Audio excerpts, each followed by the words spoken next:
Dereng dangu rawuh paduka dereng kemawon ri paduka ngaturaken segah apucanen gambirambun sata nata ingkang prayogi rawuh paduka kepareng ri paduka ngaturaken pasegan panakrami tuwin sembah pangabektinipun ri paduka kunjuk wonten ngarsa paduka njeng Koko Prabu Ndrawati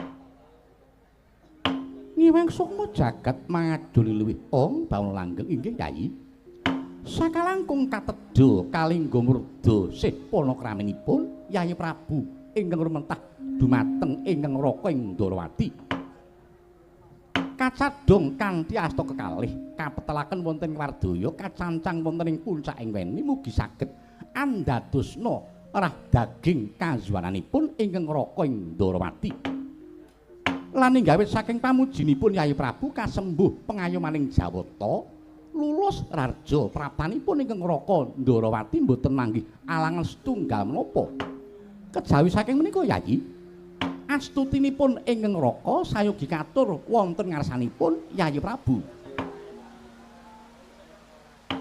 inggih Koko Prabu Gurawalan ing panampi kula paring pangestawanipun njeng Koko Prabu rumentah dumateng ri paduka saestu kapundi wonten mestaka dadosna jimat paribih sageta mahambara kanugrahan dumateng ri paduka sakukuban sakmangke mugi kasekecakna anggenipun pinarak lenggah Koko Prabu inggih Yai sampun boten kirang prayogi kadangingipun Kakang Yai Garbaruci Yai Setyaki dikepara ngarsa nggonira marak siba ana ngarsanipun Kakang Yai Singa Mulangjaya. Nun inggih kejawi saking menika swanipun ingkang Raing Garbaruci keparenga ngaturaken sumungkeming pangabekti migunjuk wonten sanapabdanipun Koko Prabu Ngamarta. Nun inggih Yai Saki wis ingsun tampa ndadekake bombong penggalipun Kakang mung wae astutinipun Kakang tumanduk marang jeneng sira Yai Dimas Setyaki hae nun nggih kapundi wonten staka dadosna jimat paribih wah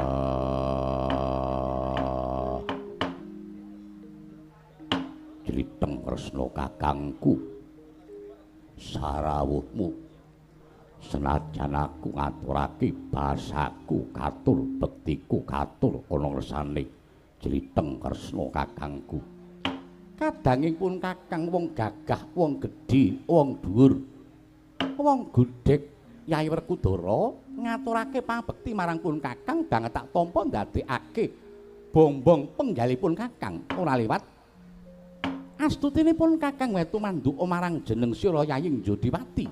Yo. Tak pundi dadya jimat.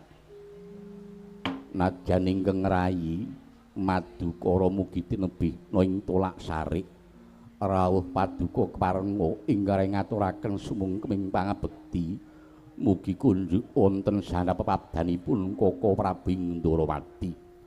Kadangipun Kakang Yayi Kaipe ngaturake pangabekti banget tak tampa ndadekake cahya nur cahya mung wae pangestawanipun Kakang tumanduk marang jeneng sira Yayi Janaka kapundi wonten mestaka dadosna jimat paribih najan ingkang raipun kembar rawuh paduka parenga ngaturaken sumungkeming pangabekti kunjuk wonten sanapabdanipun Koko Prabu Ndrawati kadangipun Kakang Yai kembar Dimas Nakula apa dene Dimas Sediwa sira ngaturake pangabekti banget tak tampa ndadekake gumbirange manah mung wae astutinipun Kakang tumrapa marang jeneng sira Yai kembar nuwun kapundi wonten mestaka dadosna jimat paribih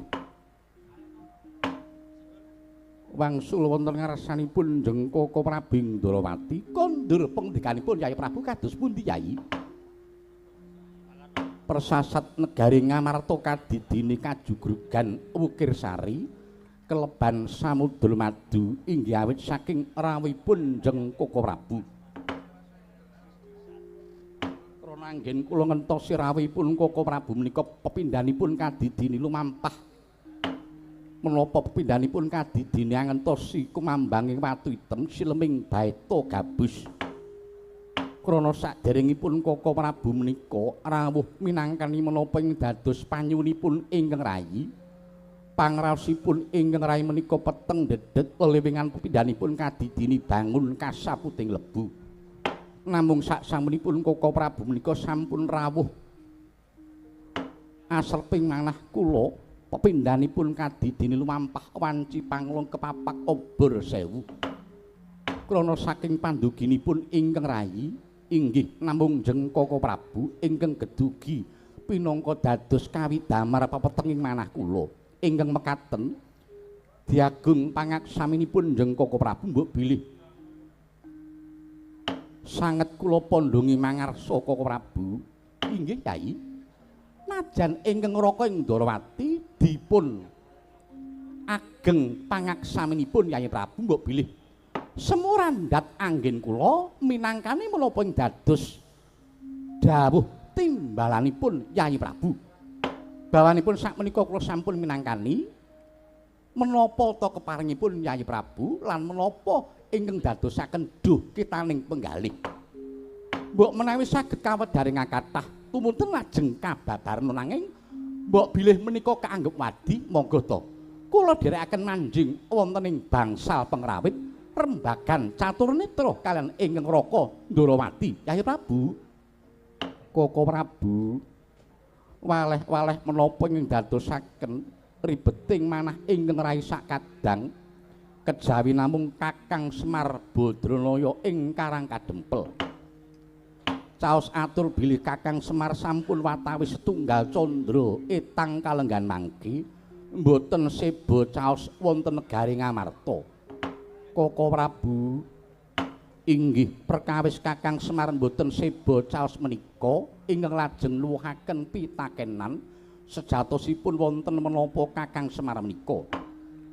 Saupami Kakang Semar menika kagol kagelaning galih nanging lajeng menapa ingkang anjalari menapa inggih pun punta sakadang ingkang sampun damel cuwaning manah menika Koko Prabu ingkang dadosaken petenging manah Koko Prabu keparenga paring sabda tama mrih pajaring lampan menika Koko Prabu leng-leng ranjang ningkang driya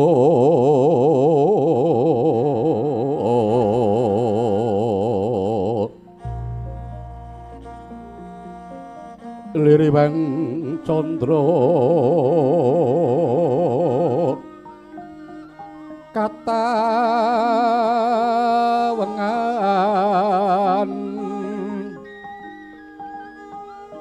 sumuk ing jas katuritan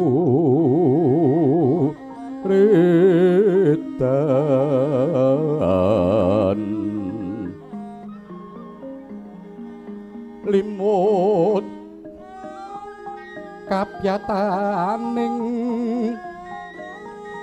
rujit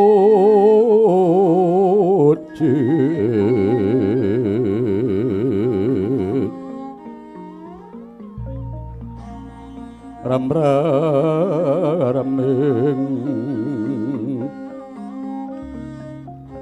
driya manawung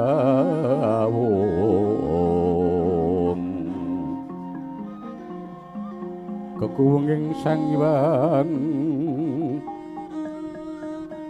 Wisesa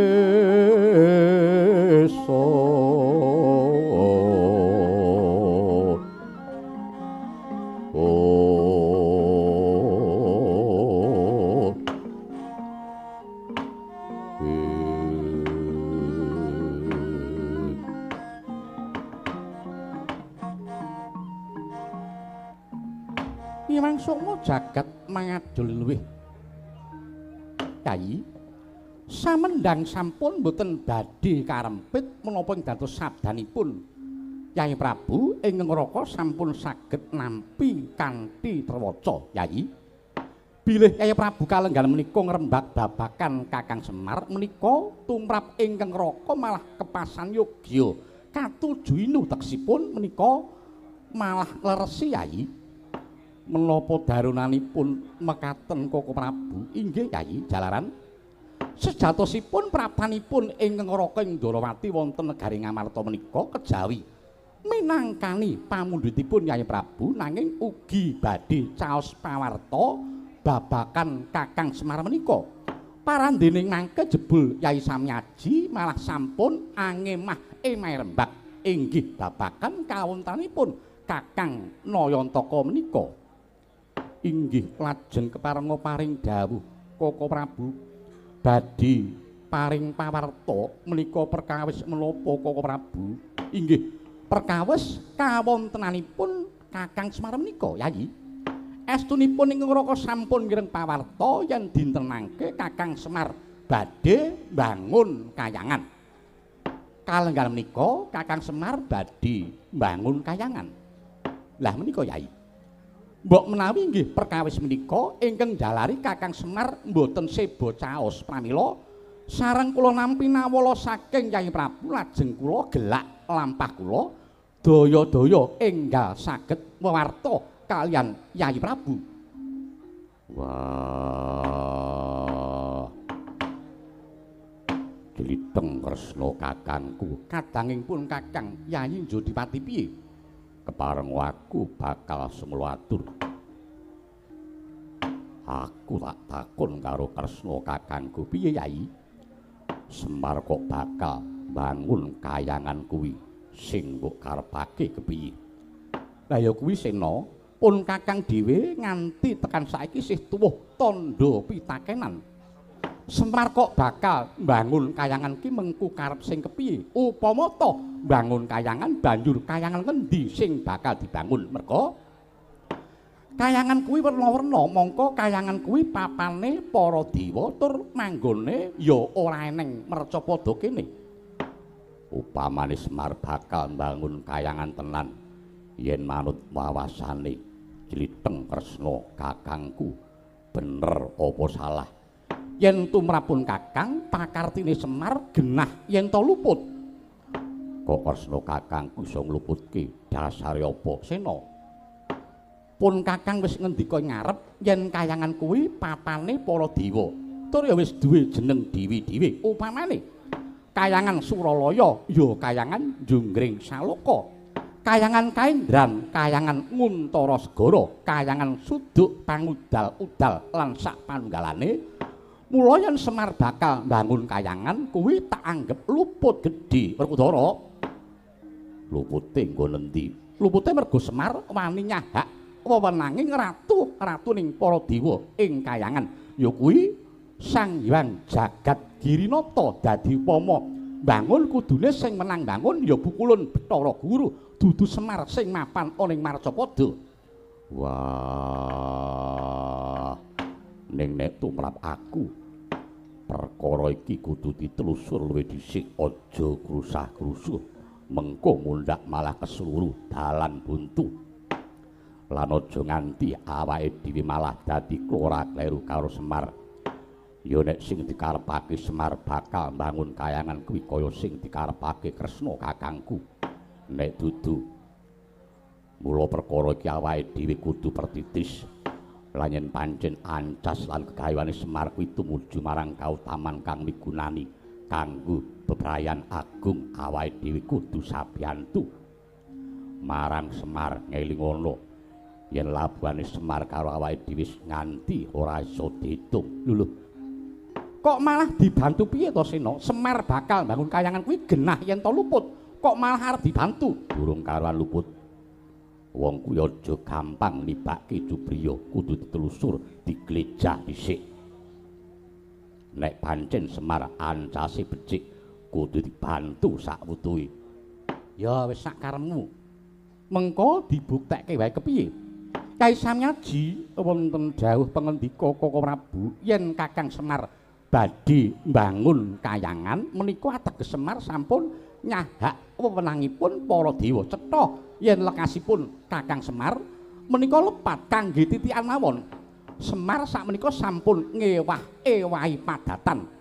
Malah sampun boten seba caos malih pramila Yayi. Babagan menika Yai Prabu kedah ingkang prayitna lan waspada sampun ngantos kasempyok dhateng dosanipun Kakang Semar Yai Prabu. Lagi colawan sabdo Rekang samya sumewa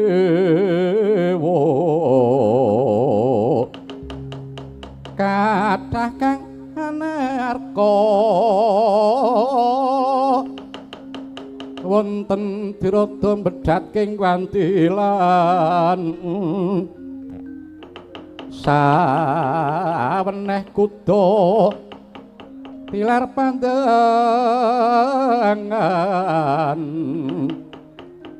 Lisang nindya mantri haniti preso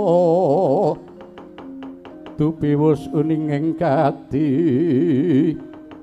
kya sowan ngarsendra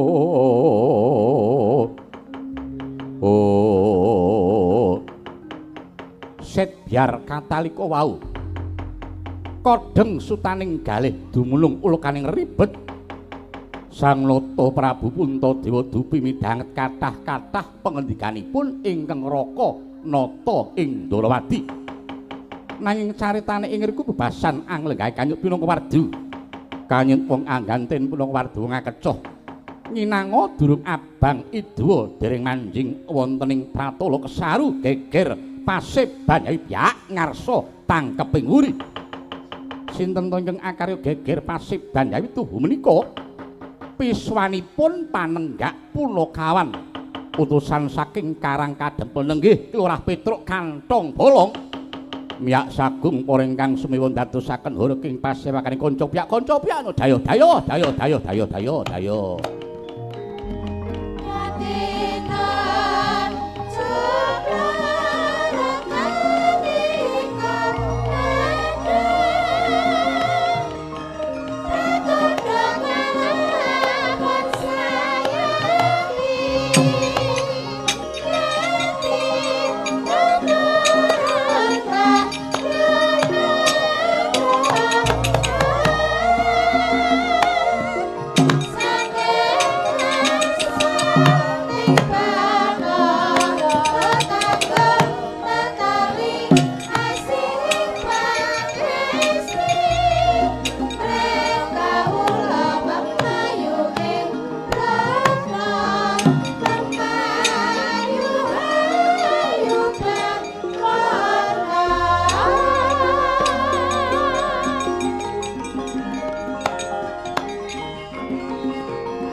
kang sekar gadung rerengganing taman sari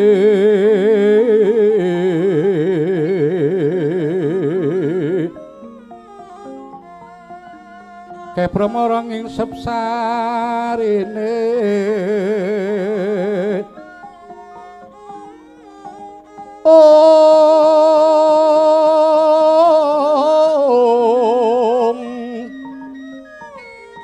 brengeng pindha pujining pramana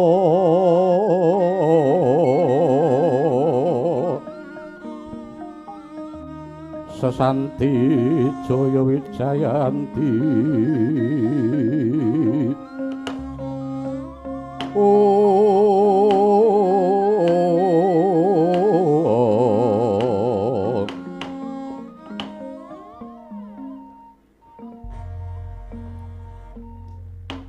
ora bakal nyambung ing paningal ingkang gawe kageting para nayaka ingkang padha marak seba ana ngarsaning ingsun iki swane Petruk kanthong bolong punakawan Petruk sawise prayoga ngadhep padha kanthi raharja sowan ana ngarsaning ingsun Petruk padha kanthi basuki raharja Petruk widodo Petruk slamet Petruk duh Gusti papunden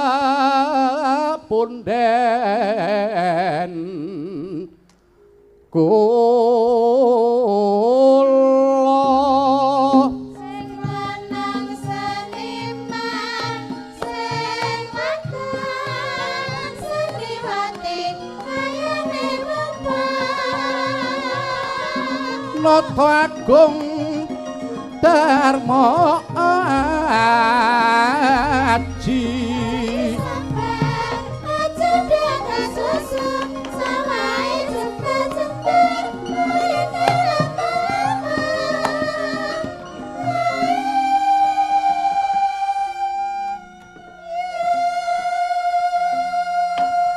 ingsun timbali ora giagi matur ndak kira nek Petruk ngantuk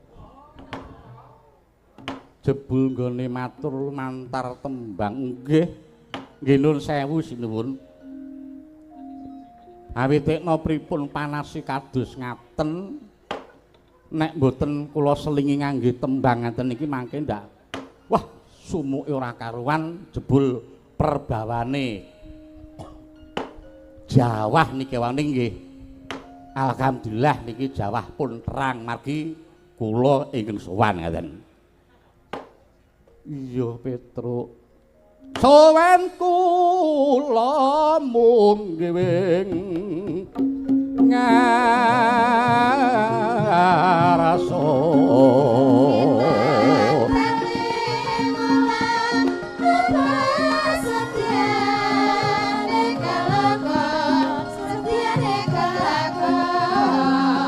tebih sangsaya bilahi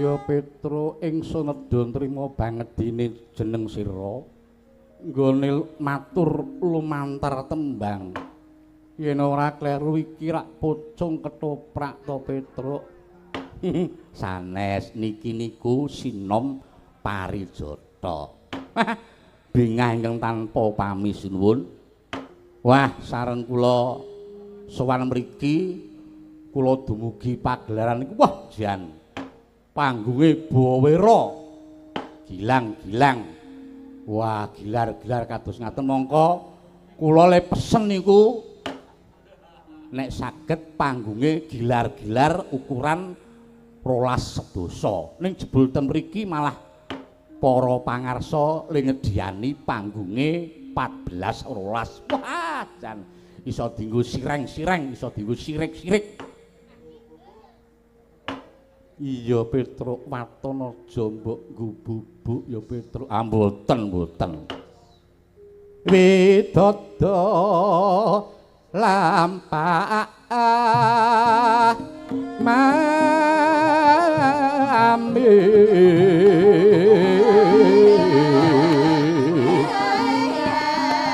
Paduka Sinuwun anggenipun paring pangendika lumantar tembang menika namung kantun ngegongaken kok Sinuwun, namung kantun larikan ingkang pungkasan.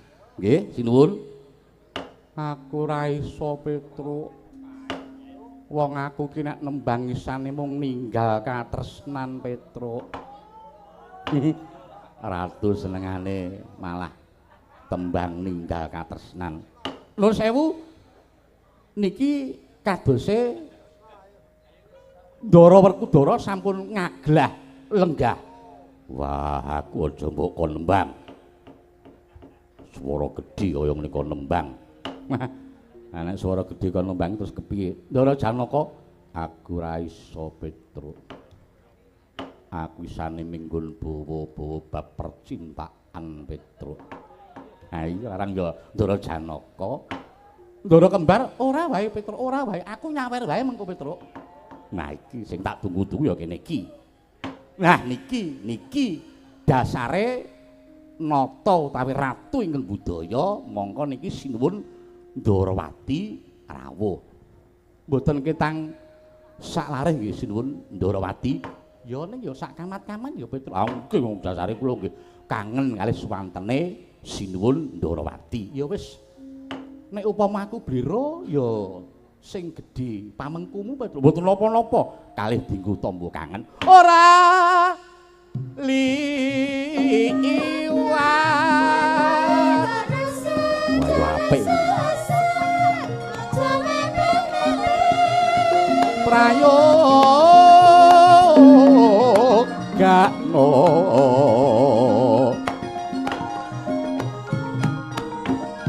lungguh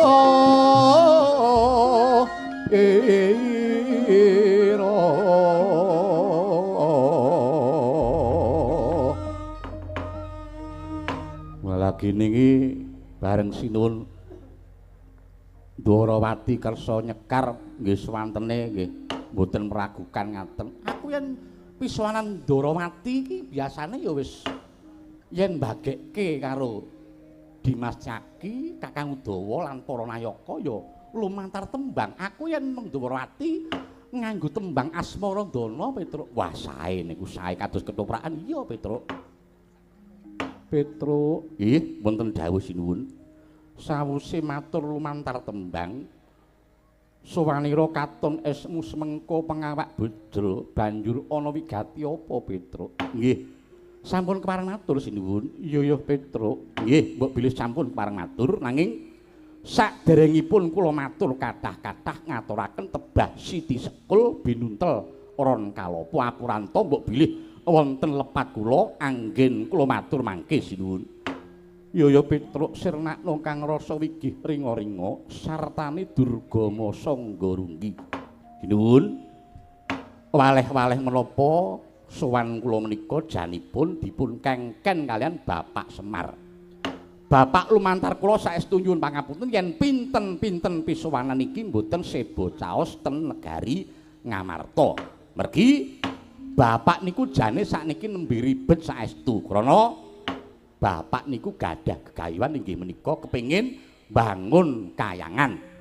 Bapak kepengin bangun kayangan. Ning kayangan ten mriki sing dikarepake Bapak sanes kayangan sing magrong-magrong kados dene kayangan Junggring Saloka, kayangan Kaendran, kayangan Sidik Pangudal-udal, kayanganing para dewa niku babar pisan sanes.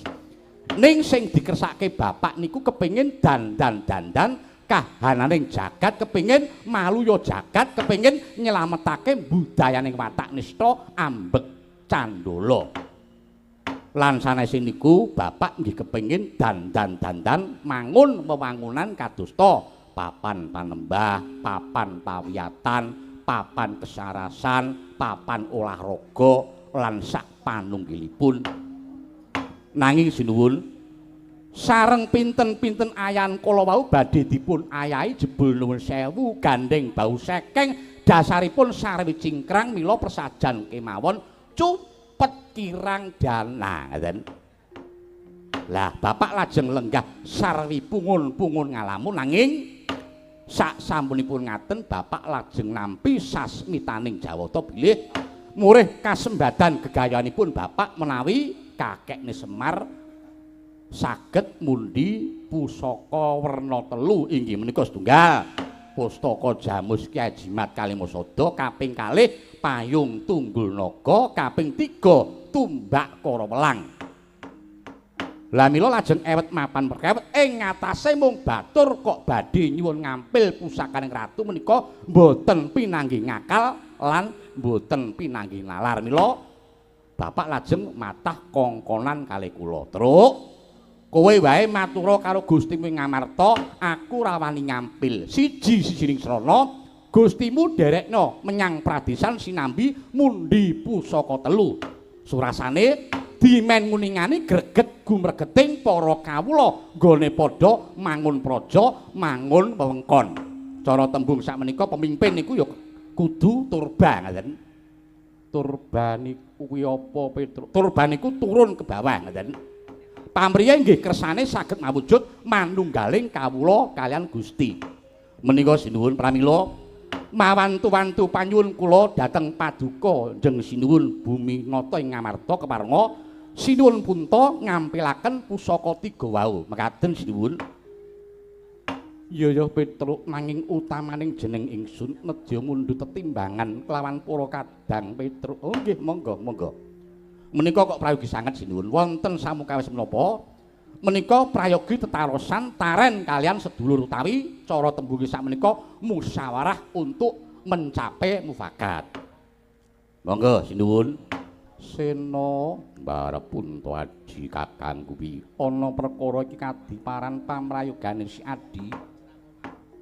Wah, yen aku rasa dadak kesuwen ayu. Saiki enggal menyang ning Karang Kadempel mbiyantu Semar nggone budidaya murid becik ing wewengkoning pradisan yen perlu pira wragati Werkudara saguh nampa ingkang sarta dadi tambak tumrap kebutuhane Semar. Senadyan Arjuna ugi mekaten Koko Prabu menawi wonten kirangipun Janaka sagah mbiyantu murid rancaking wangunan Koko Prabu. Najan ingkang rahipun kembar mboten badhe swaleng kayun sagah mbiyantu sakwetahipun dhateng kebetanipun Kakang Semar Koko Prabu. Walah iki jan nyenengke nek ngene ya muga-muga tenan. Ora mung mandheg ning rasanan tok sebab sok akeh kyai gedhe-gedhe iki nek janji mung mandheg rasanan tok. Sok nek upama do milih aku nek aku dadi sok dalan kene iki tak aspal. Bareng dadi lali. Nek ya muga-muga iki tenan kabeh janji iso dadi kasunyatan. Pokoke nek iso netes tenan.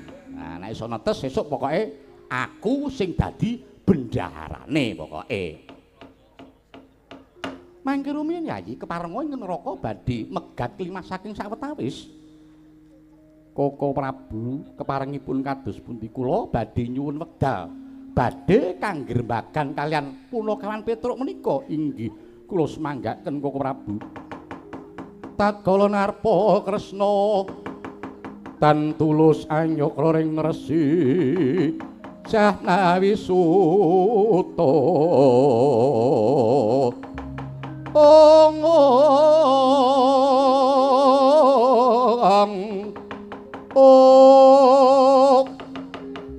kan munggah kalih ra ing rata dahar tumiyang ngakeni kang sarata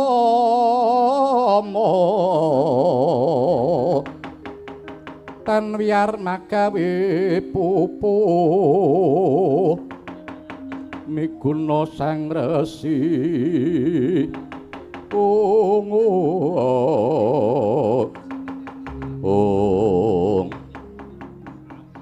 Petro iki kepeksa ingsun ingkang paring mangsulan marang jeneng sira.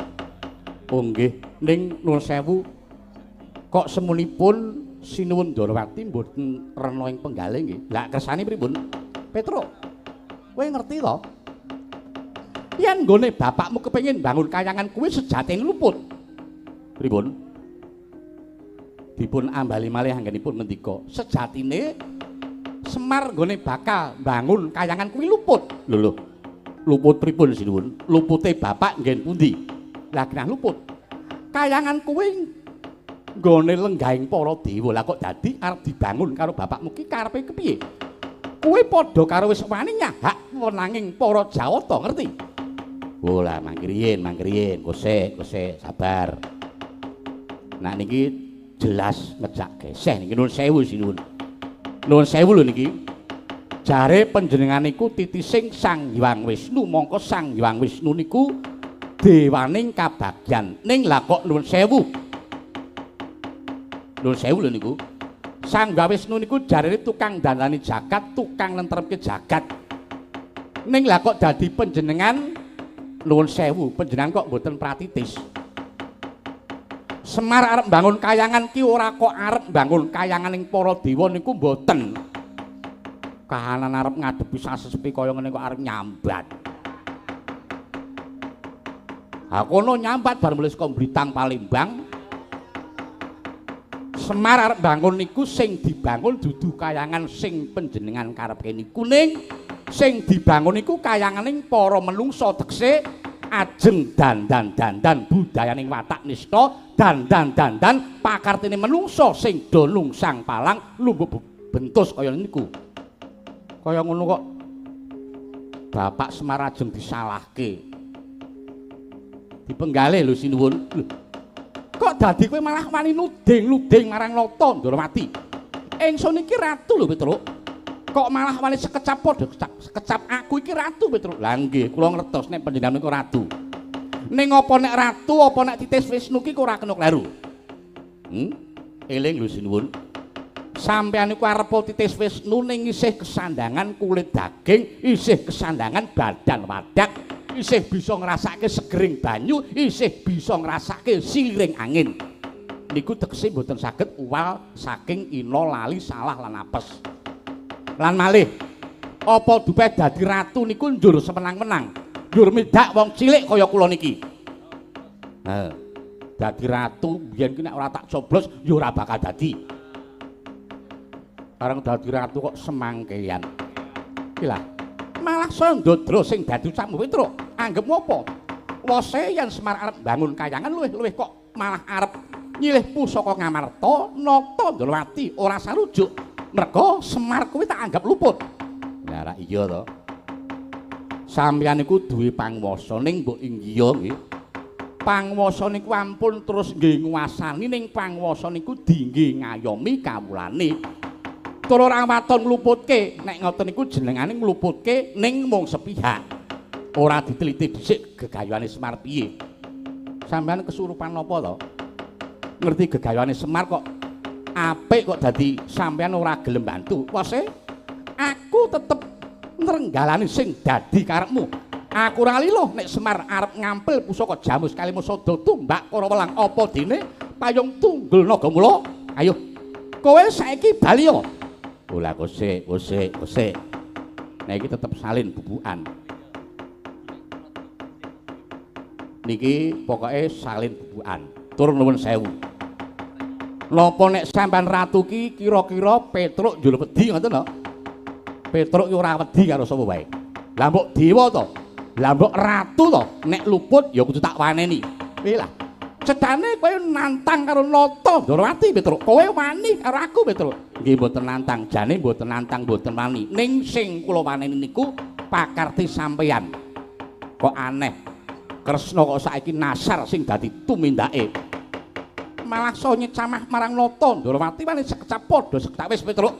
Ora prayoga dia ana Sitinggil binaturata merga kene dudu papane wong ingkang kanggo padu. Lah kersanipun kados pundi? Metu njaba.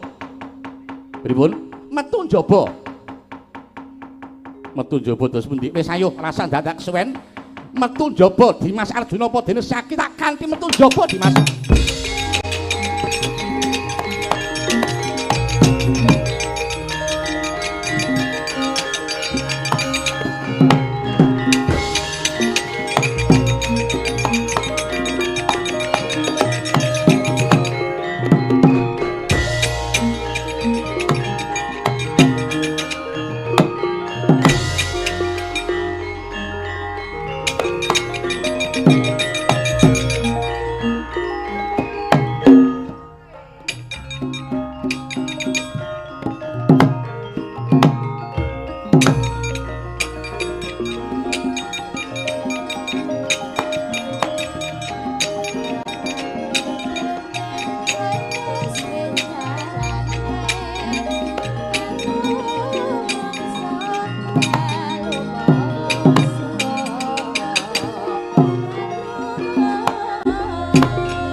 Dimas Werkudara piye ayi?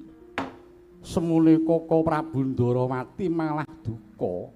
Malah Dimas Arjuna uga dikanthi dening Koko Prabu Ndarawati. Sena wah wis ben. Sing arep ndoro kejegan ya wis ben wae. Lan perkara jlamprong digawa Kresna wis ben wae. Mergo jlamprong kae gampang kena pengaruh. Wis sing bagwayu awake dhewe saiki manjing ning sanggar palanggatan nyuwun ngersaning dewa nyuwun pituduh lan pepadang bab lakon iki mbarep punta aji kakangku.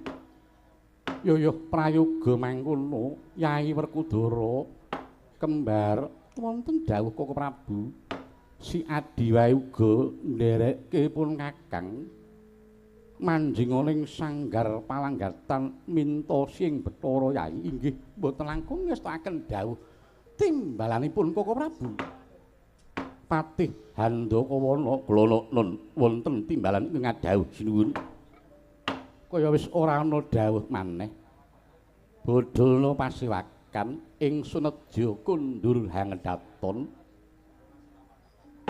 Patih mboten langkung ngestakaken dawuh ing mekaten ing ngabdi kepatihan nyuwun pamit nyuwun tambahing pangestu njeng sinuwun yo sing prayitna ngati-ati aja keri duga lan prayoga digawa. Oh purna dawing Sang Nata nggawe sabda Pandhita Ratu sabda pangucap Pandhita temen Ratu gedhe panguwasani. Lamun ngandika sepisan dadi datan kena wulawali candrane pindha we Kresna tumaming dalan Sang Sita sayekti datan kena lumebek mangkono tuwi wis paripurna Sang Nutarsa kundur hangdaton jeluk tedhak saking dampar denta ing ayep sagung para mbanceti manggung ketanggung Jaka paloro-loro ingkang samya ngampil upacara keprabaning Sang Nata kawistara ngirang penggalipun.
tan tulus anyokra ring Resi Jahnawi Suta kan munggah kalihira ing rata teher tumyangaken kang saru tomo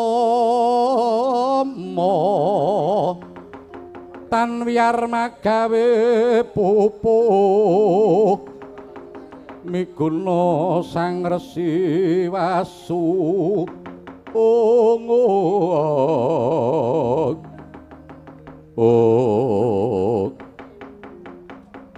Wa Prabu kejawi ingkang putrapun Gatotkaca ngaturaken sumungkeming pangabekti ugi jumadung dawuh wonten wigatos sing karsa ingkang kados pundi kepareng nimbali dhateng sedaya para putra najan ingkang putrapun Antarja kejawi ngaturaken sumungkeming pangabekti ugi jumadung dawuh Wa Prabu najan kula ingkang rai Garbaruci senajan kula wau nderek sawananging kirang wijang anggen kula nampi sabdanipun Koko Prabu Ngamarta menapa dene sabdanipun Koko Prabu Ndrawati kula namung kadhawan supados dipun kanthi medal jawi jumadung dawuh Koko Prabu Arjuna wonten dawuh Koko Prabu sumenya sawetara pun Kakang neja paring dawuh marang anak-anakmu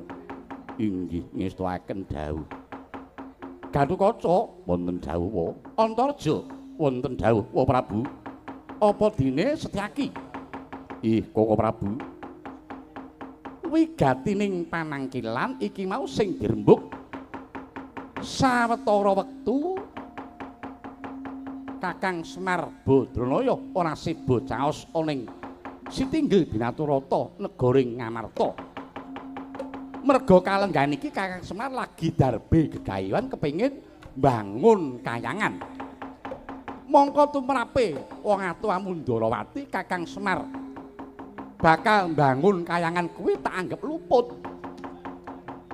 Merga kuwi wis nyahak wewenanging para Jawata.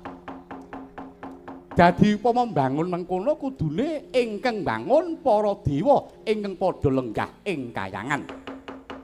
Mula iki Semar tak anggap luput. Durung nganti paripurna nggone padha ngrembug, banjur ana sowane Petruk kantong bolong. Sing dikongkon dening Semar Badranaya sing surasane sedya nyuwun ngampil pusaka 3 pustaka Jamus Kalimasada kaping 2. Payung Tunggul Naga sing kaping 3 tombak Karawelang. Iki lajeng kados pundi? Raden mau ngarepun wis dawuh yen to gegayuhane Semar iku luput, mula pun iki mau ingkang nrenggalani. Nanging ing atase mung sak drajating Petruk kantong bolong sing minangka dadi punakawan wae malah wani nyecamah marang wong atuwamu Ndrawati. Banjur dia dini rembug ana ing Sitinggil Binaturata. Banjur iki mau Petruk tak dawuh supaya metu tunggu ana ing njaba. Merga tak anggep wis wani nantang marang Nata Ndrawati. Waduh. Lah lajeng keparengipun Wa Prabu jumadeng dawuh kula kedah kados pundi wa? Nggih. Wong atuwamu Ndrawati ana ing Ngamarta kuwi pinangka dadi pengayoman lan pamomonge wong atuwamu para Pandhawa. Ih kasinggihan mekaten. Mula sekirane wong atuwamu mongko Nata Ndrawati iki pinangka dadi pamonging lan pengayomaning para Pandhawa. Ing atase mung sak derajat Petruk kantong bolong wani nyecamah marang pepundhenmu ing Ndrawati. Mula dawuh ingsun marang sira kabeh prepekana Petruk kantong bolong. Syukur yen kena dijung krana aris. Nen pancen wangkot pancen ngeyel mangsa borong purba wasis tak paringake marang kowe kabeh nggih. Ih, ganing sampun terang terwaca. Yen mekaten ngestuaken dawuh nyuwun pamit nyuwun tambahing pangestu. Najan ingkang putra pun Antarja ugi nyuwun pamit nyuwun tambahing pangestu. ing raing ngarep Boruji ugi nyun pamit nyun tambahing pangestu Gatotkaca Antareja apa dene Setyaki Surtiti kang ati-ati aja ninggal duga lan prayoga Dimas Janaka wae aja nganti adoh marang kun Kakang ngestuaken dawuh Koko Prabu.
Lenglenging driya mangu-mangungkung kanduang rimang lerlena tanpa kanen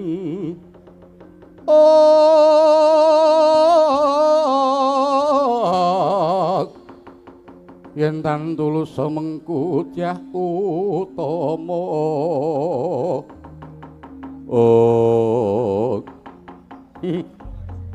Darantasena iya Petruk bekti kula katur nggih Gus. Ya Petruk wis tak tampa akarya gumbiraning manah.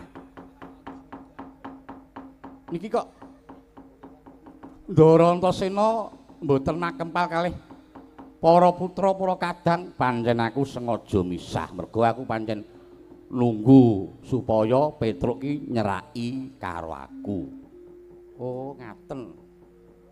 Kok suwane Ngamarta dikongkon karo kakekne Semar. Nggih, leres. Margi niki bapak niku duwe gegayuhan sing luhur. Nggih niku ajeng bangun kayangan.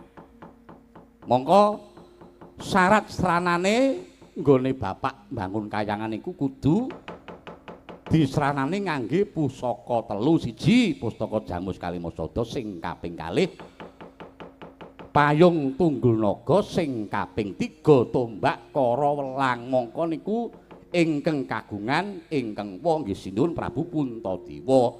Mila kula terus diutus kalih bapak sowan ngarsane Kengpa. Ya terus ning kok nganu nggih Den. Lah piye? Niki wau Sinuwun Ndarawati rawuh. Sinuwun Ndarawati kok mboten kaya padatan. Ora kaya sing wis-wis sing tok karepake. Awong cetha prisa to nek gegayuhane kakekne Semar iku gegayuhan sing luhur mongko niku nggih numrapi migunani kanggo bebarean agung. Lah iya. Ning kok Sinuwun Ndarawati kok sajakipun mboten sarujuk, sajakipun malah duwa tur malah gawe pengaruh kalih Sinuwun Puntadewa wong nyatane niki wau malah paring pangendika kalih kula malah nganti wah kula ya nganti ilang subasitane merga Sinuwun Ndarawati ya kebangetan kepiye. Ha wong tak aturke ngarep nek gegayuhane kakekne Semar iku gegayuhan sing luhur. Kok Sinuwun Ndarawati mboten sarujuk, mboten ayogyani mongko Geng Ndarawati niku cetha nek titis Wisnu. Wisnu niku dewaning kabagyan. Lah iya, tukang nentrepke jagat. Lah iya. Kok niki kok Geng Ndarawati mboten titis nggih? Wah ya mbok menawa wing pinangka kanggo pralampita. Ya senajan Ndarawati kae waskiteng Esti Nalendra ingkang wicaksana dasare ya titis Wisnu ning ngarepa kepiye wae Ndarawati kae ya isih kesandangan utawa kadulungan kulit daging, kesandangan badan wadak, isih iso ngrasake segering banyu, isih iso ngrasake siliring angin, isih ngambah oning pertala. Mesti wae ora bisa wal saka ina, lali, salah lan apes. Jer sing jenengane titah kuwi ora ana sing sampurna. Sing sampurna kejaba mung panguwasaning Gusti ingkang Maha Agung. Mula ya pinter njara langit, basan iso nyikel jagat, basan iso ngitung lintang. Ning wong ki kala mangsane ya sok kemendungan, sok keluputan, contone kaya Ndarawati kae. Oh, ngaten nggih. Ha nek Ndara Antasena, anak kowe kudune wis apal karo watake Antasena ki piye. Nek Antasena ki nak salah ya tak selehke. Nek jujur ya mesti bakal tak belani. Mula iki mau aku ngerti nek Wa Ireng ki ngawe karo dulur-dulurku Kakang Galukaca, Kakang Antarja, aku trima ngalih dhisik. Perlune aku iso sak bejagong karo kowe. Oh. Lah ning pripun nika wau sajake kok gawe pengaruh kalih Kang Putra? Ah mestine iki mau terus dawuh karo Kakang Galukaca, karo Kakang Antarja lan Mak Cilik Setyaki. Monggo aku ya weruh nek Mak Cilik Janaka kemo ya dikanthi karo Wa Ireng. Ayo iki gaweanmu nang kene iki. Duh, lah pripun? Monggo kula ten mriki mung ijene. Mboten nggawa Kang Gareng, mboten nggawa Bagong. Monggo kowe mulih kudu leh gawe, kudu nggawa pusaka telu. Lah nggih. Wis kono gaweanmu. Wis. Ana dadi pethuke Kakang Galukaca karo Kakang Antarja lan apa dene Mak Cilik Setyaki. Duh. Napa panjenengan nggih negake kalu kula? Negake piye? Lah jare panjenengan ki sapa sing salah bakal disalahke, sapa sing jujur bakal dibelani. Wong Ndara Antasena ki pancene ya piyai sing jujur, nek iya ya iya, nek ora ya ora. Wis to, mula aku nyeraki karo kowe iki aku ya perlu ngewangi. Ngewangi pripun? Ya ngewangi-wangi ning aja nganti ngetarani lehku ngewangi lho. Ndak mengko aku dikira mihak karo kowe. Kowe lha iki. Lah terus carane mongko nika nek Ndara Galukaca, Ndara Setyaki, Ndara Antarja muring tenan kalih kula. Wis mangsa borong sing baku iki mengko aku tanggung jawab. Nek iki mengko kowe cilik lara, gedhe tumekaning pati lara tak tambani, nek kowe mati mengko tak uripi. Pripun? Nek kula lara mangke ditambani, nek kula mati kula mangke tak uripi. Wah iki. Nah, ning yo kuwi lho, aja nganti aku ngetarani lehku. Ngewangi karo kowe. Lan meneh iki mengko pokoke nek kowe upama diceraki karo Mak Cilik Setyaki, Kakang Sisik, Kakang Gatot, kowe ora kena males. Mergo najan kepiye wae, kae iki ya momonganmu nek nganti padha bucik, padha lara awake. Piye, Hara? Lah nggih, kula nggih kudune mboten wani. Lah terus pripun? Pokoke ora kena males. Ning sak mangsane mengko kowe kapengkok ing Pancabaya, aku mengko tak ndelik, tak mlebu ning bumi. Ah, ming arep tinggal glanggang colong playu. Wis ora pokoke aku mengko ngewangi. Lah nek panjenengan terus ambles bumi, terus kula wis mengko kowe tak nehi sasmita. Carane ndodhok lemah ping 3. Ndodhok lemah ping 3. ndodok lemah ping 3 mesine aku banjur jedul saka bumi aku terus ngewangi karo kowe nek ora ngewangi apesi ya ngiguke wis ngono ya sing baku welengku kuwi mau aja nganti kowe males karo sing arep do marani kowe mengko nek ana Pancabaya nek kapoke Pancabaya mengko kowe ndodok lemah ping 3 wis ya wah iki wis ya wis ra dadi ngopo mengko sekirane kapok ing Pancabaya pokoke aku ndodok lemah ping 3 Ndara Antasena mesti terus njedul nah senengku ya ngene iki lho di Bendara iki wah jan nek jujur ya bakale mesti temen nek salah bakale mesti seleh amah didelekke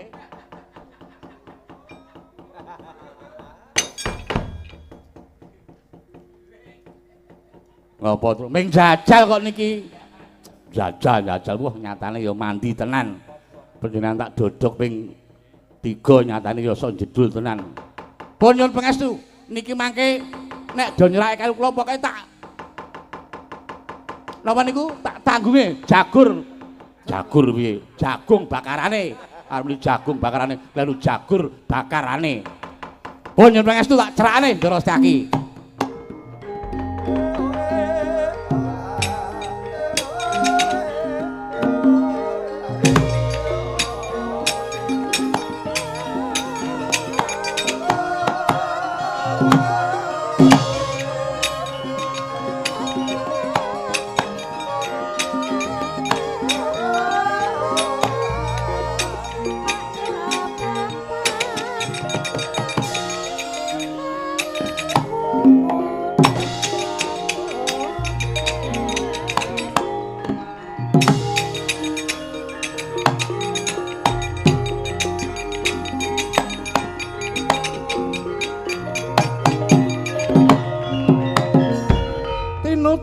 yen wis ngatututan yana ngalas bimba muga malesa kang rinancing mungsuh padha prawira sutira prawireng jurit kala magut ngalogong ronang kono magawe ronang kono magawe gelar bukir jaladri oh Ndara Setyaki bekti kula katur nggih Den yo tak trima Petruk kok mrepeki dhateng ing ngabdi kadhawan dening Koko Prabu Sri Bathara Kresna nggih wigatose mingkari kuwi gelem bali apa ora yen kula wangsul slamet yen kula mboten purun wangsul lara apa sing mbok jaluk lah sing dadi perkarane ing atas mung Petruk kantong bolong wae wani camah wani sekecap padha sekecap marang Koko Prabu Ndarawati monggo kowe ngerti dhewe Setyaki iki kejaba rayi dalem Ndarawati Setyaki uga Senopati Ndarawati mula yen nganti Koko Prabu mung dirang-irang dening Petruk kantong bolong aku sing ora trima bali yo mboten ora piye mboten kula purun wangsul ning yen pun nampi dawuh saking sinuwun Puntadewa margi kula sowan mriki diutus kalih kakekne Semar niku supados sowan wonten sanipun sinuwun ngamarta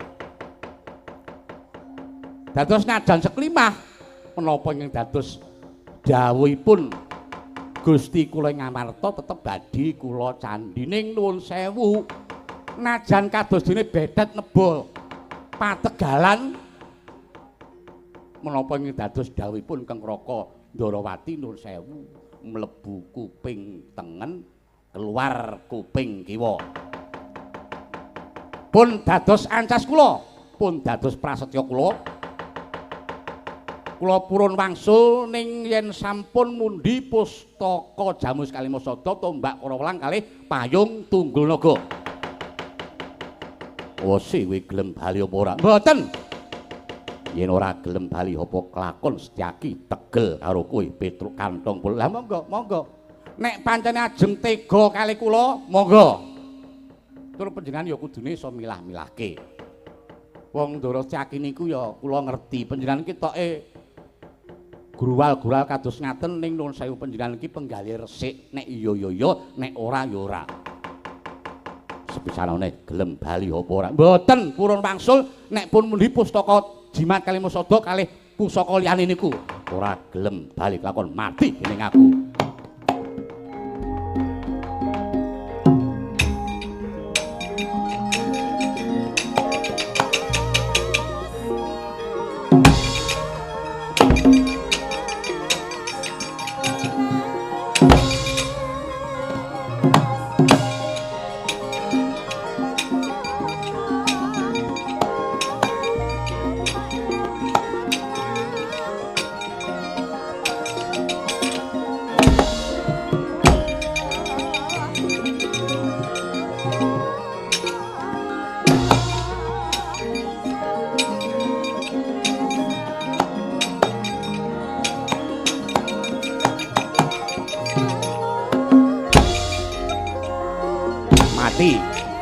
Mati nggih pun ya ora lega.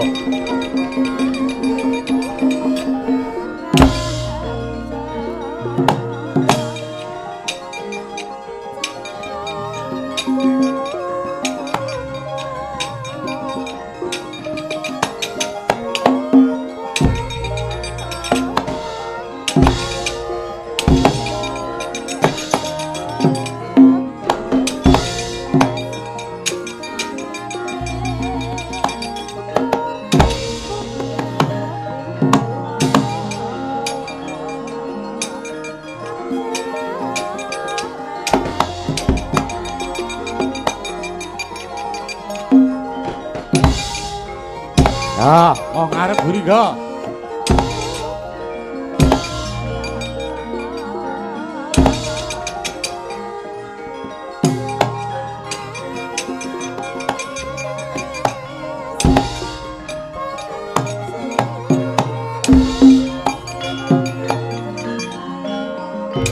Mau meniki wong apa? Tak jata siak jempalane ora digawe rasa. Nggih, Mang Tutuke. Mergo aku mau ya wis oleh-oleh saka Ndara Antasena. Sapa wae sing nyeraki ora oleh males. Mula aku ya pasrah bongkokan. Monggo Den Mang Tutuke. Mau-maune wong apa? Mau-maune wong apa? Dijatosi ora krasa. Petruk. Nun. Kowe tak antem iki krasa apa ora? Nggih. Kraos. Krasa. Nggih kraos.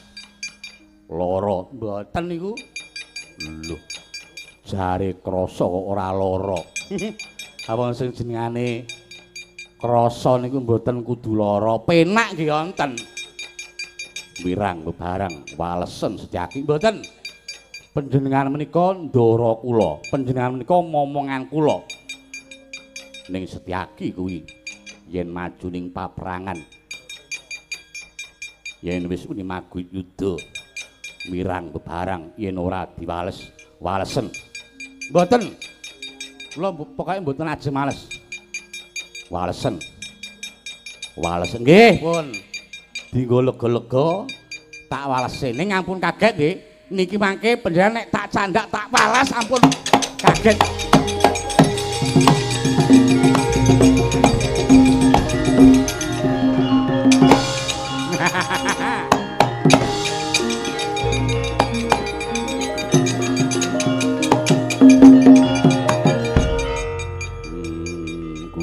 Karepe dhewe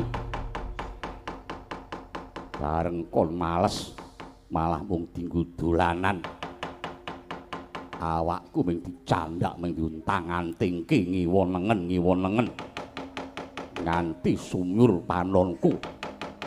Petruk Nun karepmu iki kepiye? Lah pripun to? nek pancene aku mbok candak kudune aku mbok banting terus mbok buang. Lah kok mung tok ontang-antingke. Lah kudune tok banting apa tok buang. Ajeng kula buang niku maneman kaya isih dawa ngoten. Aja sembrono. Ayo jarak omrene. Mboten. Pun kula ten mriki mawon. Suwe-suwe ngabangake talingan godho wis kuring tampanono Petruk.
Wis jan.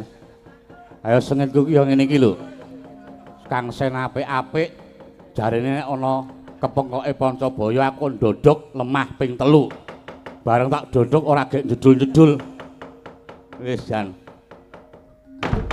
Gus. Gus kok celuk. Ah jenenge padha karo sing dadi operatore. Jan wis jan.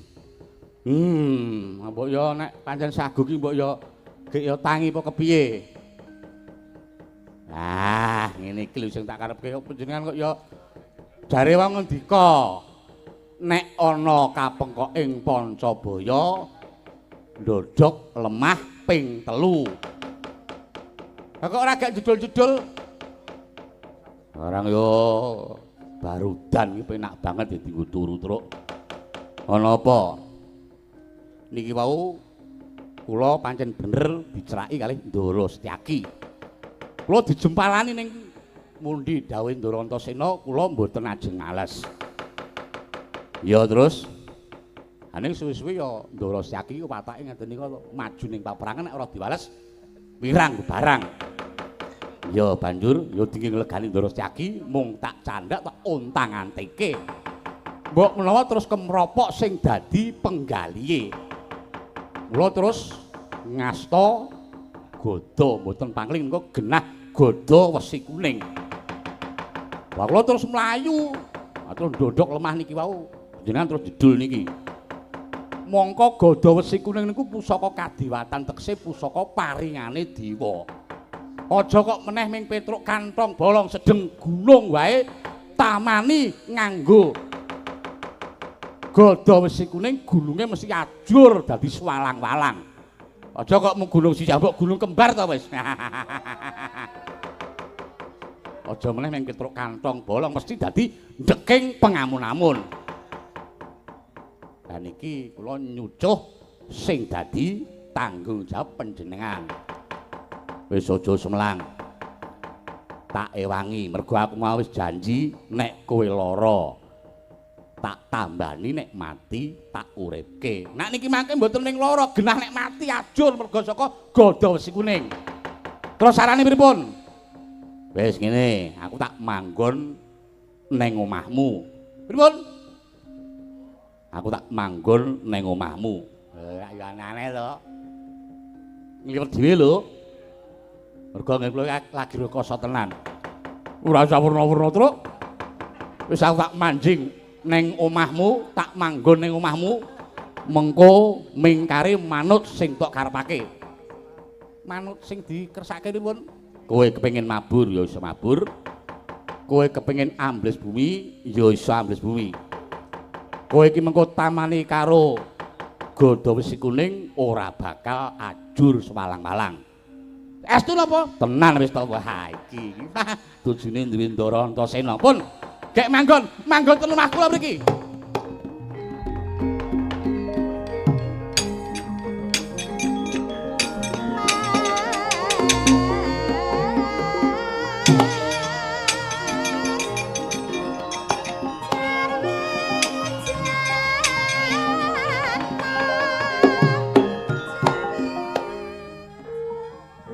Pun Gus, wis aku wis manggon ning awakmu. Jajalen mingkari manut krenteke atimu kepiye? Pengen mabur ya mabur, pengen ambis bumi ya ambis bumi. Wah iki tak cobane. Sapa ngerti Petruk iso ngambah Dirgantara.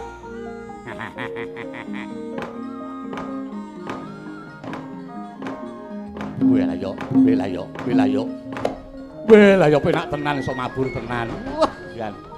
Wah. Neng awang-awang neng dhuwur yo pancen nyenengke temenanan. Iso ngerti ngisor kabeh. Wela wetan kae genah nek kretek serandaan kae. Nah.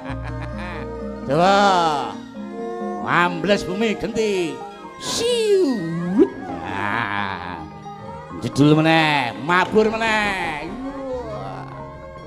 Ambles meneh siut. Iya. Tak cobane. Ndara Syaki coba. Mamane ngaku nganggo godho wis kuning. Coba. Tumama apa ora?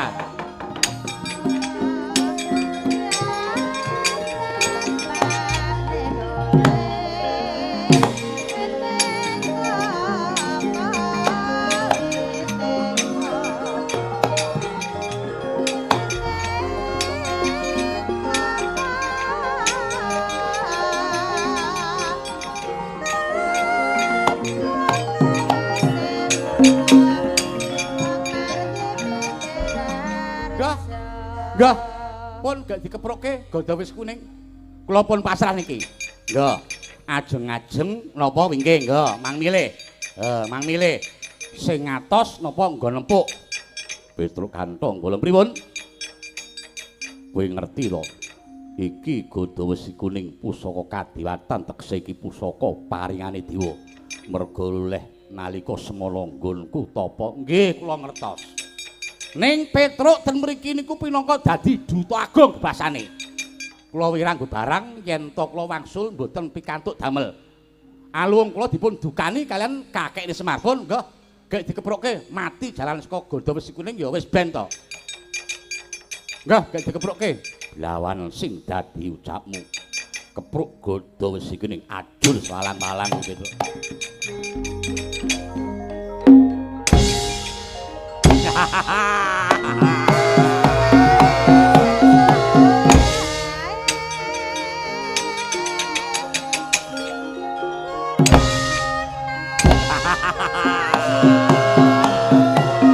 Go milih ngarep mburi, go mburi go.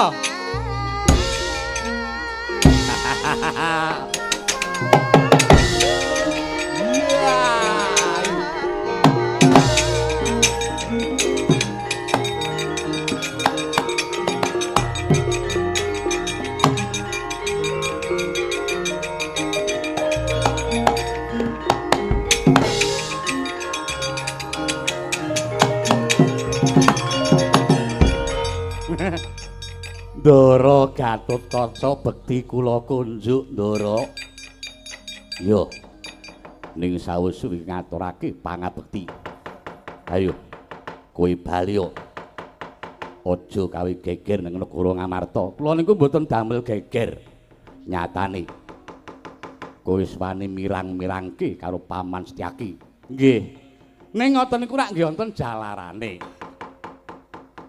Kaya Ndara Gatotkaca niku kudune nggih saged milah-milahke endi to sing tumuju bebener, endi sing niki bakale keluputan ngoten.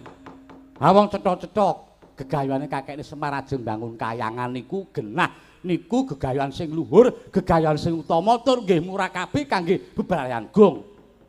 Kok panjenengan kok mung kena pengaruh kalih Kengwa Ndarawati? Napa arep Kang Pandharawati nika titis Wisnu njur waskita ngoten lho? Kula tak matur nggih Ndara Garukaca. Panjenengan niku nuwun sewu lho. Najan tesih muda ning dasare panjenengan ya Ratu Pringgondani tur dasare panjenengan nggih pun kondhang kaunang-unang yen tau tate dadi jagoning dewa. Tur panjenengan nggih satriya sing wicaksana berbudi bawa-laksana tegese yen iya ya ya yen ora ya ora. Ning nuwun sewu. Panjenengan menika putra Ndara Werkudara, putune Prabu Pandu Dewanata. Ning lah kok dadi wonten perkara kados ngaten kok mboten ditelesih dhisik endi bener endi lupute. Banjur sing tok karepake piye? Aku mung sak derma mundi dawuh wa Prabu Ndarawati. Nggih. Ora pun matur to, ning jenengan kudu iso milah-milahke. Terus nek panjenengan kalih kula mentheng kelek malang kadak kados ngaten niku panjenengan mung arep ngegunggungke dumeh tau tate dadi jagoning dewa.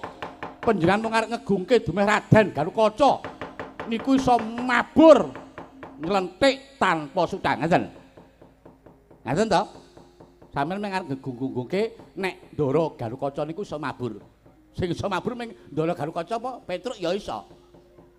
Aja ngawu gawar, putra Pandhawa sing iso mabur mung Garukaca. Nggih, ning Petruk sakniki ampun diiji. Kula nggih iso mabur kaya Ndara Garukaca, Mang Prisani. Gila, gila, gila, gila, gila, gila, gila, gila.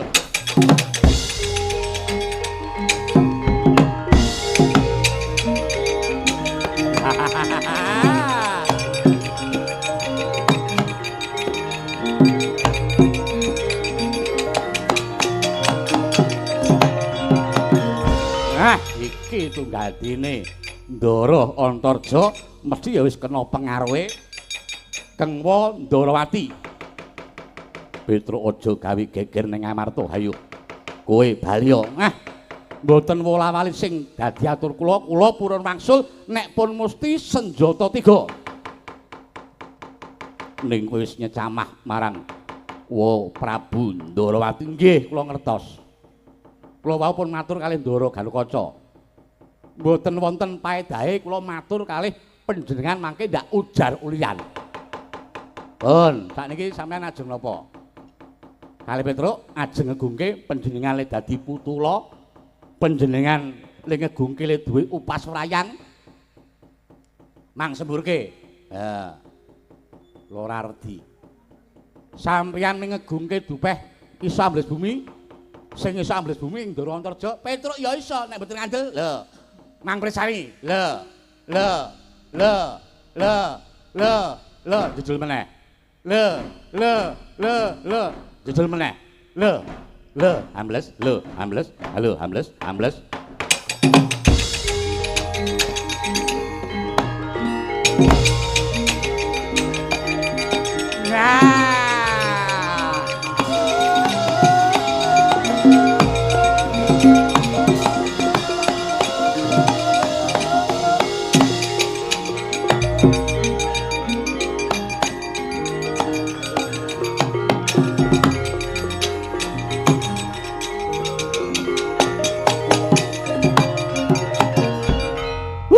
Pripun niku? Piye to?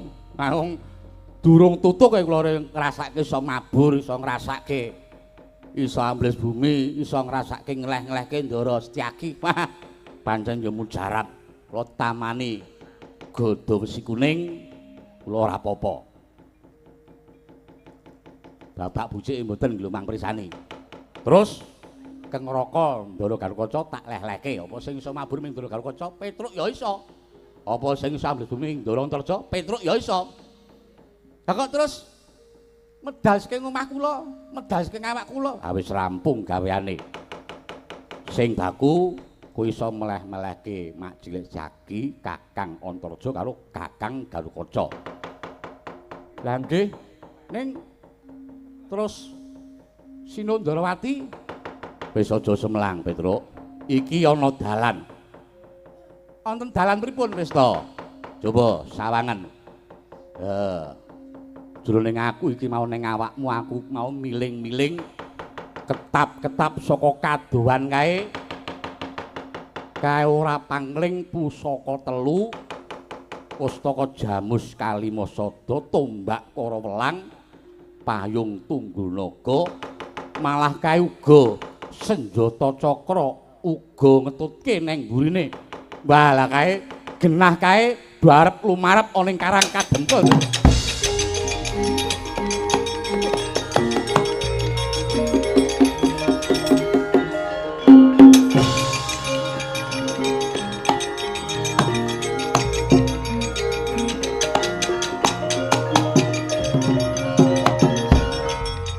Langge niku Gus. Nika pusaka. Lah ya kae mau pusaka telu Pustaka Jamus Kalimasada tombak para welang payung tunggul naga. Lah sing wingking cetha kae senjata cakra. Lho. Mongko senjata cakra niku kagungane Keng Wandrawati. Lah ya mbok menawa senjata cakra ki ora sarujuk karo sing dadi kersane Waireng. Merga kae mbiyen ya dumadi saka menungsa ngono. Ngaten nggih. Lah terus niki saene kula pusaka kae saka Pandugakum lumarap ning Karang Kadempel mongko iki wasami aji Bapa Werkudara karo paman kembar uga wis padha tedhak ning Karang Kadempel. Waduh, yen ngaten kula tak nututi pusaka tiga nika, Den.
Sinayeng manggelung mangruk mining cakra Baskara kumiteraning asta mangayataken Giwang Katanarayana.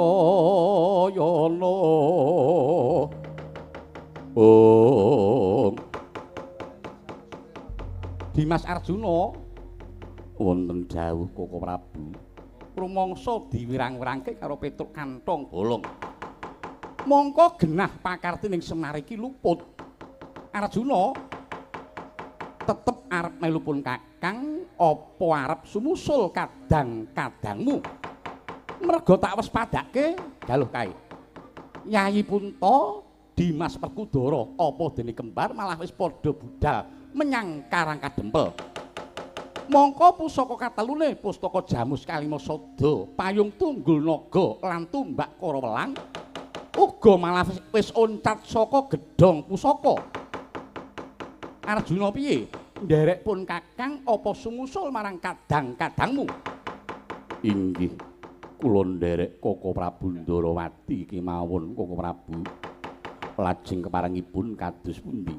Lah rak ngono ya wis ayo yen nderek pun Kakang ayo tak kanthi golek srana kanggo gagalake kang dadi gegayuhane Semar nggone bakal bangun kayangan Dimas Arjuna.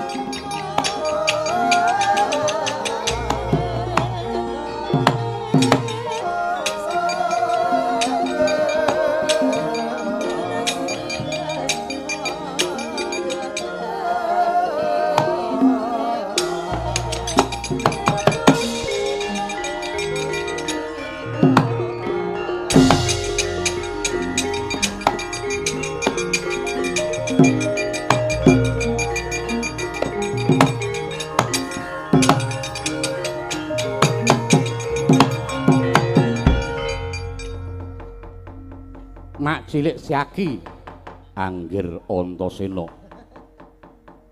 Kok dadi ora nderekke Waireng, mongko Waireng wis jengkar nganti mak cilik Janaka.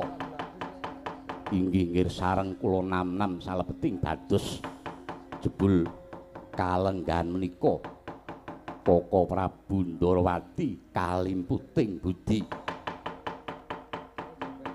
Mila kula trimah mboten nderekaken. Wah berarti nek ngono pancen mak cilik Siaki iki pancen ya limpat tenan. Tur ya iso milah-milahke. Lajeng prayoginipun kados pundi wonten lampaning kados mekaten menika nggih. Pun saiki ngene mak cilik Siaki kados pundi nggih. Mak cilik Siaki saiki tak aturi neng Karang Kadempel wae kejaba sumusul marang para pepundhen Pandhawa, sumusul wa Puntadewa, Bapa Werkudara apa dene mak cilik kembar sing luwih wigati lakon iki diaturke ana ngersane Kaki Semar. Wah, ngaten nggih kira ngaten.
Mantyan kumlebeting dwaja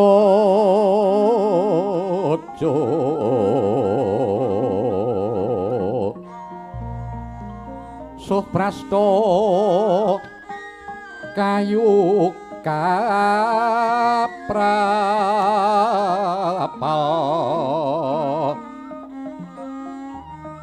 Puspita andraing Siti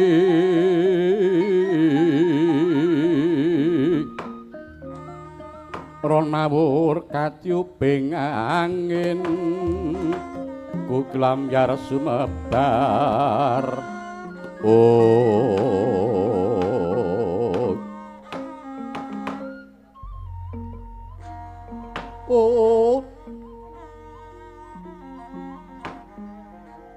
Raden Harya Setyaki Dupiuninga ingkang raka nata Ndarawati miwah ingkang raka satring ngadukala Raden Arjuna milar saking negari Ngamarta kuciwaning penggalih nguningani bilih nata Ndarawati kalimputing budi mila daya arsa prapting Karang Kadempel nanging yen Cinandra tindak Raden Harya Setyaki luar tanpa wekasan pindha lumintiring tirta saking puncaking Aldaka sinigeg semanten genti kocapa tunggal kandhane siji pernai ingkang wonten kayangan Junggring Saloka ngantos kapireng swantening gangsa Lokananta ingkang munya wonten ing gegantang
Oh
ramyang jagat wetan maya-maya jagat kulon dudu soroting surya candra daru kartika ana padang dudu padanging rahina ana peteng dudu petenging wengi sanes ing marcapada kena den arani jagat sonyaruri ya ing lokantara dumunung ing wukir tengguru puncaking adaka ing mriku gumelar kayanganing para jawata ngemba swarga maya den westani kayangan arga dumilah ya ing tejamaya ya kayangan suralaya inggih kayangan dunggring saloka mila winastan arga dumilah dene sapuncaking wukir sarana ciptan prabawaning mustika retna dumilah kena ginelar kena ginukut anut karsaning kang yasa winastan tejamaya mawa wangkawa ngenguwung datan karana sunaring surya candra daru kartika winastan ingkang wayah ngaturaken sumengkeming pangabekti gegenjuk wonten Cenela Paduka Iwang Adi Pukulun ya wis ulun tampa akarya bombong penggalih ulun Narayana kita padha kanthi Basuki inggih pangestunipun Pukulun Iwang Narada pangabekti kula kunjuk ya wis ulun tampa. Nger Narayana tanpa pindhan bombonging tias ulun labet jeneng kita wis tanggap marang gregeting osik ulun lan tanggap kahananing Janaloka. Inggih Pukulun tanpa kula matur mesinipun Iwang Adi Pukulun sampun prisa menggah kawontenanipun. Iya nggih persajan wae. Ulun wis uninga mungguh apa ta ingkang dadi tekad kita sayekti mung bakal matur lan madul mungguh ancasing Kakang Semar nggone sedya mbangun kayangan lan sayektine ulun uga ora narimakake marang lekase lan ancase Semar sebab yen Semar bakal mbangun kayangan iku ulun anggep nyahak wewenanging para dewa ing kayangan Narayana alodolok ya kepareng ingkang raka badhe sumela atur Adi Guru Kakang Rada kados pundi kula suwun Adi Guru babakan menika sampun ngantos kaduk ati gejeron penampi lan sampun ngantos nggadahi panyakra bawawon dhateng Kakang Semar awit menapa Sedyanipun Kakang Semar badhe mbangun kayangan menika tumrap kula menika pengajapipun tumuju dhateng kautaman lan ingkang dipun kajengaken Kakang Semar menika mboten kok lajeng badhe mbangun kayangan kados kayangan Suralaya, Suduk, Pangudal-udal, Kaendran lan sak panunggalipun menika babar pisan mboten. Nanging ingkang badhe dipun bangun menika inggih kayanganing menungsa niku tegese Kakang Semar badhe dandan-dandan budayaning watak nista lan mesinipun Kakang Semar inggih badhe mbangun wewangunan ingkang wonten ing Karang Kadempel dados menawi kula menika malah kedah dipun sengkuyung Adi Guru mboten Kakang. Mboten dos pundi? Mboten. Cetha yen ancase Kakang Semar menika nyahak wewenang ulun krana tumrap ulun. Kayangan menika inggih papanipun para dewa ing kayangan pramila kedah dipun cabaraken gegayanipun Kakang Semar. Kakang Naroda, monggo menika monggo. Ning kula sampun ngemutaken lho menika mangke yen lakone diwalik kados pundi? Yen mangke genti Kakang Semar sing duka-duka kalih Adi Guru. Kula tunggak waru mboten melu-melu, tunggak dadap mboten badhe nderek ngarep Adi Guru. Kagiat Iwang Girinata Sukacarian marang ngatulira Sang Resi Kaneka Putra.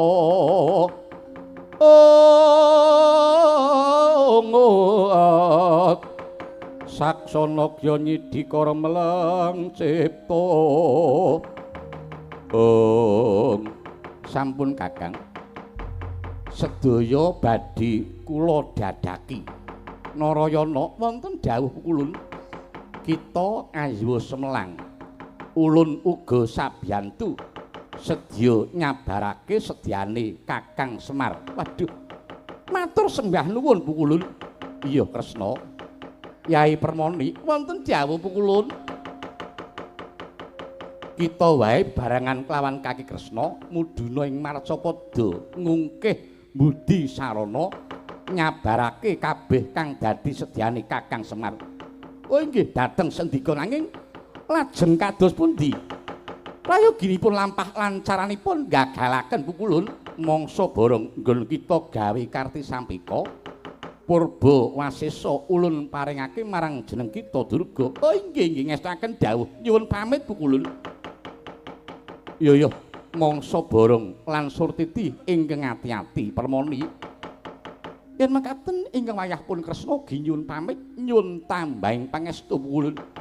Ya Narayana kita ingkang praitna lan waspada Narayana.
Leng-leng lalu angulati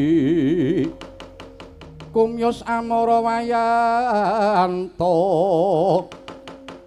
Surya mangrangsang wayah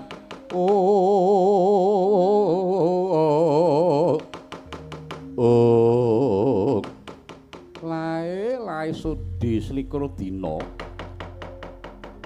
Kresna wonten dawuh ulun pancene ulun wis nampa purba lan wasesa saka ngersaning Hyang Jagat Girinata mungguh piye carane nggon ulun lan jeneng kita Budi Sarana utawa ngungkih nyabarake apa ingkang dadi sedyane Kakang Semar Badranaya inggih mongko kita iku titis Wisnu kudune wis tanggap marang apa ingkang dadi kersa ulun inggih namung ngestakaken dawuhipun pukulun Hyang Jagat Girinata kula kedah ngestu padha nderek dawuh paduka Hyang Bukulun Pandya Bathari Durga ingkang mangkono ya murih aja nganti kawanguran nggon kita bakal mbudi sarana nyabarake gegayane Semar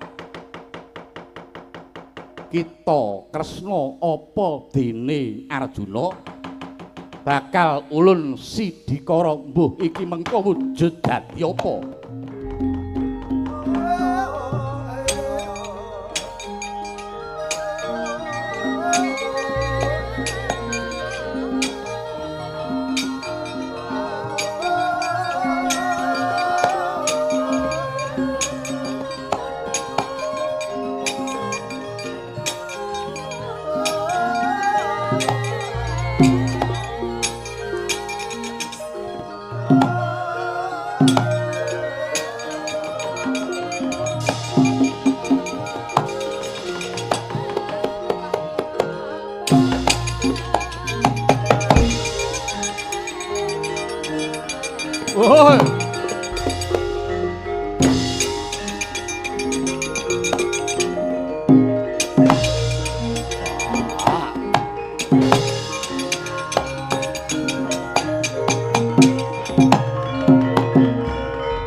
Kresna wis wujud dadi yaksa ingkang gedhene sak Prabotasuta lan Arjuna ulun Sidikara dadi wujuding Sardula oh inggih kula sampun tanggap kanthi mekaten kula mboten badhe kawanguran anggenipun budi sarana ngungkih gagalaken gegayanipun Semar Badranaya wis ayo yai barengan kawan pun Kakang Budi Sarana nyabarake gegayane Semar Badranaya monggo kula dherekaken nyuwun pamit Pandya Bathari ingkang ati-ati yo nggih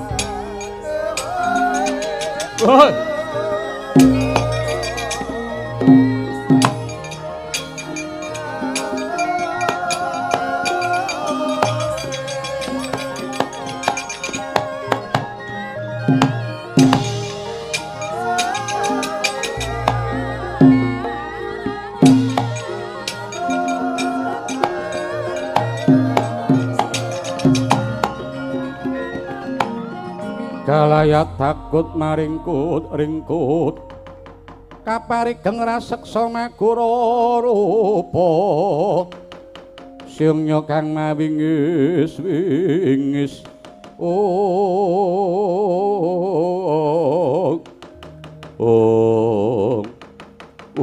ladalah ingkang abdi pun perjineman Jaramaya jumadung dawuh dene Pandya Bathari kepareng nimbali dhateng ula Jaramaya wonten dawuh kita wae aja wedi kangelan dawuhna marang kabeh para wadyabala baju barat supaya padha nyaketi marang Karang Kadempel giri godanen para kawula gedene ngungkih supaya nyabarake apa ingkang dadi gegayane Semar Badranaya.